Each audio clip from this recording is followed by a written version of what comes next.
Hello everyone, welcome back to my YouTube channel. So ಇವತ್ತು car deliver ಮಾಡೋಕ್ಕೆ I mean car ಇಸ್ಕೊಳಕ್ಕೆ ಹೋಗ್ತಾ ಇದ್ದೀವಿ. ಸೊ ಫುಲ್ಲು ಎಕ್ಸೈಟೆಡ್ ಆಗಿದ್ದೀವಿ. ನಿನ್ನೆ ತನಕ ಎಕ್ಸೈಟ್ಮೆಂಟ್ ಇರಲಿಲ್ಲ, ಬಟ್ ನಿನ್ನೆಯಿಂದ ಸಿಕ್ಕಾಪಟ್ಟೆ ಎಕ್ಸೈಟ್ಮೆಂಟ್ ಇದೆ. ಸೊ ಈ ಥರ ರೆಡಿ ಆಗಿದ್ದೀನಿ ಸಿಂಪಲಾಗಿ. ಹೇಗೆ ಕಾಣಿಸ್ತಾ ಇದ್ದೀನಿ ಅಂತ ಕಮೆಂಟ್ ಮಾಡಿ. ಹೋಪ್ ನಿಮ್ಗೆಲ್ಲರಿಗೂ ವಿಡಿಯೋ ಇಷ್ಟ ಆಗುತ್ತೆ ಅಂತ ಅಂದ್ಕೊಂಡಿದ್ದೀನಿ. ಹಾಗೆ ನಾವು ಹಾಗೆ ಪೂಜೆ ಐಟಮ್ಸು ಎಲ್ಲ ತೊಗೊಂಡು ರೆಡಿ ಆಗ್ತಾಯಿದ್ದೀವಿ. ಇನ್ನೇನು ಅಲ್ಲಿಗೆ ಹೋಗಬೇಕು, ಹೋದ್ಮೇಲೆ ಸಿಗ್ತೀನಿ. ಸೊ ನಾವು ಆಟೋ ಬುಕ್ ಮಾಡ್ಕೊಂಡಿದ್ವಿ, ಹಾಗೆ ಆಟೋದಲ್ಲಿ ಹೋಗ್ತಾ ಇದ್ದೀವಿ. ಸೊ ಬೇಗ ಹೋಗಿ ರೀಚ್ ಆಗಬೇಕು ಅಲ್ಲಿಗೆ. ಅದಕ್ಕೆ ಸ್ವಲ್ಪ ವೀಡಿಯೋ ಮಾಡ್ಕೊಳ್ಳೋಣ ಅಂತ ಆಟೋದಲ್ಲೂ ಸ್ವಲ್ಪ ವೀಡಿಯೋ ಮಾಡ್ಕೋತಾ ಇದ್ದೀನಿ. ಆಲ್ಮೋಸ್ಟ್ ನಾವು ಹೇಳಿದ ಟೈಮಿಗಿಂತ ಒಂದು 5-10 ಮಿನಿಟ್ಸ್ ಬೇಗನೆ ರೀಚ್ ಆದ್ವಿ. ಅಲ್ಲಿ ನಾವು ಹೋಗಿ ಒಂದು 5-10 ಮಿನಿಟ್ಸ್ ವೆಯ್ಟ್ ಮಾಡಬೇಕಾಯ್ತು, ಯಾಕಂದರೆ ಇನ್ನೊಬ್ಬರು ಅವ್ರ ಕಾರ್ ಇಸ್ಕೊತಾ ಇದ್ರು. ಬಂದ್ವಿ, ಕಾರೆಲ್ಲ ರೆಡಿ ಮಾಡ್ತಾ ಇದ್ದಾರೆ ಡೆಲಿವರಿ ತೊಗೊಳಕ್ಕೆ. ಸೊ ಆಲ್ಮೋಸ್ಟ್ ಅದು ಈಚೆ ಕಡೆ ಎಲ್ಲ ನೀಟಾಗಿ ರೆಡಿ ಮಾಡ್ತಿದ್ದಾರೆ. ಸೆಟಪ್ ಎಲ್ಲ ಮಾಡಿ ವೆಯ್ಟ್ ಮಾಡ್ತಿದ್ದೀವಿ. ಒಂದು ಖುಷಿ ವಿಚಾರ ಏನಪ್ಪ ಅಂದರೆ, ಇನ್ಮೇಲೆ ಯಾರೂ ಹೇಳೋಕ್ಕಾಗಲ್ಲ. ಏನಂತ ಅಂದರೆ, ನಿಮ್ಮ ನಾಯಿಂದ ನಮ್ಮ ಕಾರ್ ಗಲೀಜಾಯಿತು ಅಂತೆಲ್ಲ ಇನ್ಮೇಲೆ ಯಾರೂ ಹೇಳೋಕ್ಕಾಗಲ್ಲ. ನನ್ನ ಮಕ್ಕಳನ್ನ ನನ್ನ ಕಾರಲ್ಲೇ ಆರಾಮಾಗಿ ಕರ್ಕೊಂಡು ಓಡಾಡಿಸ್ಬೋದು. ಇದೊಂದು ಖುಷಿ ವಿಚಾರ, ನೆಮ್ಮದಿ. ಸೊ ನಾನು ಇದೇನಕ್ಕೆ ಹೇಳಿದೆ ಅಂದರೆ, ನನ್ನ ಲೈಫಲ್ಲಿ ಫಸ್ಟ್ ಟೈಮ್ ಆ ಥರ ಕೇಳೋದು. ಅದು ಏನಾದ್ರು ನಮ್ಮ ರೋಡೋಗಿ ಏನಾದರೂ ಅಂದಿದ್ರೂ ಪರವಾಗಿಲ್ಲ, ಬೇಜಾರಾಗ್ತಿಲ್ಲ. ಹೋಗ್ಲಿ ಬಿಡು ಪಾಪ, ಕೂದಲಿಬ್ರಿಗೆ ಅದಕ್ಕೆ ಅಂತ ಇದ್ದಾರೆ ಅನ್ಬೋದು. ಅದು ಅಂದಿದ್ದು ಪಾಪ ಈ ನಮ್ಮ ಪುಟ್ಟ ಪಾಪುಗೆ, ಅವನಿಗೆ ಪಾಟಿ ಟ್ರೈನ್ ಆಗಿದ್ದಾನೆ, ನೆನಪಿದ್ದಾನೆ, ಕೂದಲು ಕೂಡ ಉದ್ರಲ್ಲ. It's okay. ಸೊ ಅದಕ್ಕೆ ನಾವು ನಮ್ಮದೇ ಇಟ್ಕೊಂಡ್ರೆ ಇನ್ನೊಬ್ರ ಕೈಲಿ ಅನ್ನಿಸ್ಕೊಳ್ಳೋ ನೆಸೆಸಿಟಿ ಇರಲ್ಲ ಅಷ್ಟೇ ಗೈಸ್. ನನಗೇನಾದ್ರು ಒಂದು ಪಕ್ಷ ಬೇಜಾರಾಗ್ತಿರ್ಲಿಲ್ಲ. ನನ್ನ ಮೇಲಿರೋ ಕೋಪನ ಪಾಪ ಮೂಕ ಪ್ರಾಣಿಗೆ ಹೇಳಿದ್ರಲ್ಲ, ಅದೊಂದು ಯಾವಾಗಲೂ ಇರುತ್ತೆ ನನ್ನ ತಲೆಯಲ್ಲಿ. ಸೊ ಅಷ್ಟೇ, ಇವಾಗ ಖುಷಿ ಪಡೋ time. So eagerly waiting, car ಯಾವಾಗ ಡೆಲಿವರ್ ಆಗುತ್ತೆ ಅಂತ ನೋಡೋಣ. ಸೊ ಇನ್ನು ನಾವು ತೊಗೊಂಡಿದ್ವಲ್ಲ ಕಾರು, ನಮಗೆ ಕಾರ್ ತೊಗೊಳಕ್ಕೆಲ್ಲ ಹೆಲ್ಪ್ ಮಾಡಿದ್ದು ಇವರೇ. ಸೊ ಇವ್ರ ಹತ್ರನೇ ಎಲ್ಲ ಮಾತಾಡಿಕೊಂಡು ಫೈನಲ್ ಸ್ಟೆಪ್ಸ್ ಏನೇನಿದೆ, ಡಾಕ್ಯುಮೆಂಟ್ ವೆರಿಫಿಕೇಷನ್ಸು ಮತ್ತು ಸಿಗ್ನೇಚರ್ಸು, ಯಾವ್ಯಾವ ಡಾಕ್ಯುಮೆಂಟ್ಸ್ ಏನೇನು ಇಟ್ಕೋಬೇಕು, ಆಮೇಲೆ ಹಾಗೆ ಇನ್ಶೂರೆನ್ಸ್ ಎಲ್ಲ ಎಷ್ಟೆಷ್ಟು ಟೈಮು, ಎಷ್ಟೆಷ್ಟು ಟರ್ಮು, ಅದನ್ನೆಲ್ಲ ನೀಟಾಗಿ ಎಕ್ಸ್ಪ್ಲೈನ್ ಮಾಡ್ತಾಯಿದ್ರು.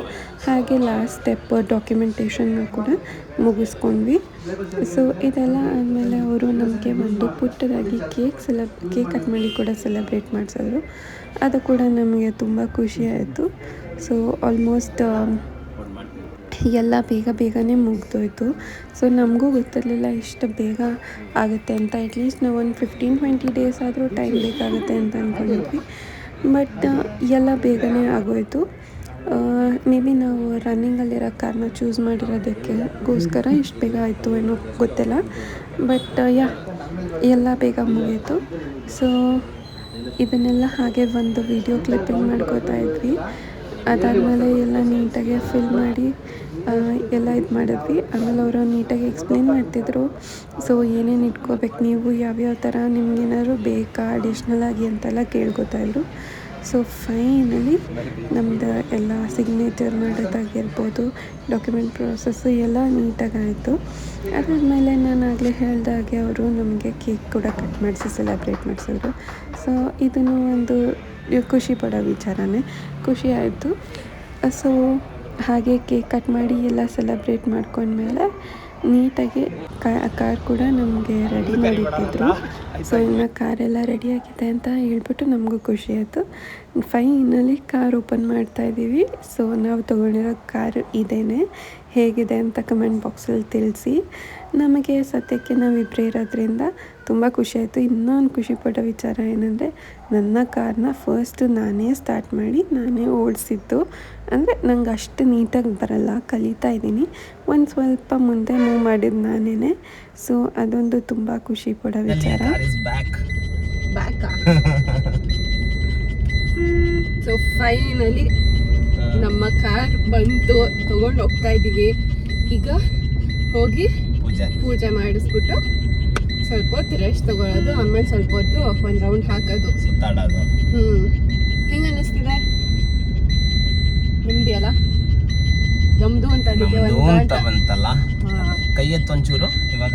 Okay Okay, opening sunroof. Close sunroof. Close sunroof.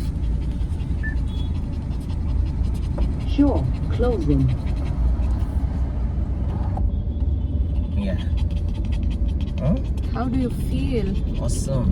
ಇವಾಗ ಎಕ್ಸೈಟ್ಮೆಂಟ್ ಬಂದಿದೆ ಅಲ್ಲ ನೆನ್ನೆಯಿಂದ ಇಷ್ಟು ದಿವಸ ಬುಕ್ ಮಾಡಿ ಬಂದ್ರು ಸಮೇತ ಫೀಲ್ ಆಗ್ತಿದ್ದಿಲ್ಲ. ಇವಾಗ ಒಂಥರ ಖುಷಿ ಖುಷಿ ಫೀಲ್ ಅಲ್ಲ? ಬಂಕ್ ಕುಡ್ಕನ ಫ್ಯೂಲ್ ಹಾಕೊಳ್ಳೋಣ, ಹಂಗೆ ಪೂಜಾ ಐಟಮ್ಸ್ ತಗೊಂಡು ಹಂಗೆ ಮತ್ತೆ ದೇವಸ್ಥಾನಕ್ಕೆ ಹೋದ್ರೆ ಆಯ್ತು. ಓಕೆ, ಮನೆ ಹತ್ರ ಹೋಗೋದು ಬೇಡ ಅಲ್ಲ? ಹೋಗೋಣ.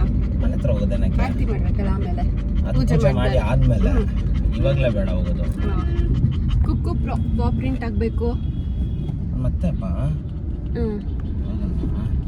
ಓಕೆ. ಸೊ ಇನ್ನು ನಾವು ಆನ್ ದ ವೇನೆ ನಿನ್ನೆ ನಾವು ಹೂವಿಗೆಲ್ಲ ಆರ್ಡರ್ ಕೊಟ್ಟಿದ್ವಿ ಅಂತ ಹೇಳಿದ್ನಲ್ಲ. ಸೊ ನೀಟಾಗಿ ಅವರು ರೆಡಿ ಮಾಡಿಟ್ಟಿದ್ರು. ಎಷ್ಟು ಚೆನ್ನಾಗಿ ಕಾಣ್ತಿದೆ ಅಲ್ವಾ? ಚೆನ್ನಾಗಿ ಮಾಡಿದರು. ಸೊ ನಾವು ಅವ್ರ ಹತ್ರ ಹೂವು ಇಸ್ಕೊಂಡು, ಅಕ್ಕ ಕೂಡ ತುಂಬ ಹೆಲ್ಪ್ ಮಾಡಿದ್ರು. ಅವರೇ ದಾರ ಕೂಡ ಕೊಟ್ಟರು ನಮಗೆ.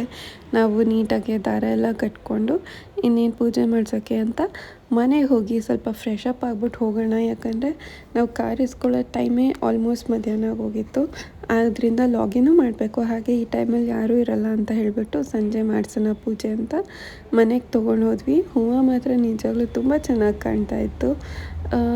ಸೊ ನನಗೆ ರೇಟ್ ಕೂಡ ಬರೀ 700 ತೊಗೊಂಡಿದ್ದವರು ಇಷ್ಟು ದೊಡ್ಡ ಹಾರಕ್ಕೆ. ಅದು ವರ್ತ್ ಅಂತ ಅನ್ನಿಸ್ತು.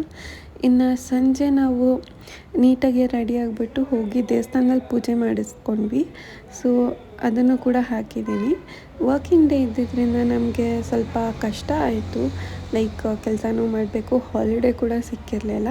ಸೊ ಅದಕ್ಕೆ ಮನೆ ಹತ್ರನೇ ಹೀಗೋ ಚಾಮುಂಡಿ ದೇವಸ್ಥಾನ ಇದೆ ಅಂದ್ಬಿಟ್ಟು ಚಾಮುಂಡಿ ದೇವಸ್ಥಾನಕ್ಕೆ ಹೋಗಿ ಪೂಜೆ ಮಾಡಿಸ್. ಸೊ ಫಸ್ಟು ಬಂದ್ಬಿಟ್ಟು ನಾವು ಚಾಮುಂಡೇಶ್ವರಿ ದೇವಸ್ಥಾನದಲ್ಲೇ ಪೂಜೆ ಮಾಡಿಸ್ಕೊತಾ ಇದ್ದೀವಿ. ಸೊ ಇದು ನಮ್ಮ ಮನೆ ಹತ್ರನೇ ಇರೋ ಚಾಮುಂಡೇಶ್ವರಿ ದೇವರು, ಇಲ್ಲೇ ಪೂಜೆ ಮಾಡಿಸ್ಕೊತಾ ಇದ್ದೀವಿ. ಸೊ ಈ ಟೈಮಲ್ಲಿ ಆಷಾಢ ಆಗಿರೋದ್ರಿಂದ ಸಿಕ್ಕಾಪಟ್ಟೆ ಎಲ್ಲ ಕಡೆ ರಶ್ ಇರುತ್ತೆ.